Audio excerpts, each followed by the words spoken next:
အမားလိုမျိုးနောက်ထပ်ဘသူ့ကိုမှဒီလိုမိုင်းမထိစေချင်ပါဘူး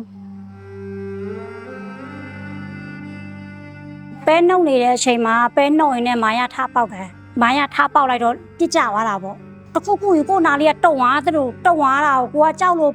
ဝစ်ပြီးတော့ပုံလိုက်တယ်ပေါ့အဲ့လိုမျိုးထင်လိုက်တာဒါတော်တော်လေးကြာတော့ခါကျတော့ထားကြည့်အောင်မယ်လို့ကုန်းထားကြည့်လိုက်တော့ခါကျတော့ရှောက်ကလေးလို့ကစီနဲ့လို့ဘာဖြစ်တာအောင်မသိဘူးပေါ့တေချာကြည့်လိုက်တော့ခါကျရှောက်ကြီးကပြက်အားနဲ့ကုန်းထပြီးတော့လှမ်းခေါ်မယ်လို့တော့လှမ်းကြည့်လိုက်တော့ဟိုမှာပဲနှုတ်တဲ့လူတွေကမတက်တွေပေါ့ဒီဘက်တည်းလှမ်းကြည့်နေခေါ်တယ်အားနဲ့ကျွန်တော်လာခေါ်ပါအောင်လို့ဆိုတော့ခါကျတော့အဲ့ပဲနှုတ်တဲ့လူတွေကအကုန်လုံးရွာပေါ်တက်ပြေးကုန်တယ်အကုန်လုံးကြောက်ပြီးတော့ပေါ့လေသူတို့ကလည်းအားနဲ့ကျွန်တော်ခုံစားနဲ့ကစင်းပေါ်သွားတာပေါ့ကစင်းသားလေးလည်းရောက်တော့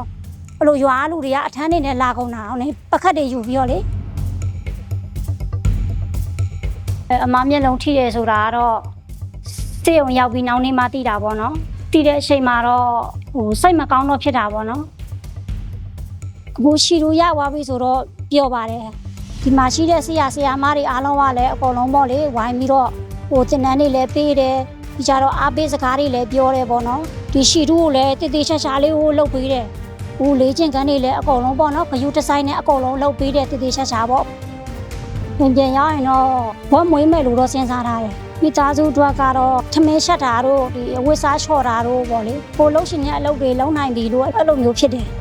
ရွာထဲမှာကြတော့လေဒီကိစ္စဝိုင်းစားအလှူတန်းတွေပေါ့နော်အဲ့လိုမျိုးတွေဆိုလို့ရှိရင်ကိုဝိုင်းပြီးတော့လုပ်ခုနိုင်ပြီပေါ့နော်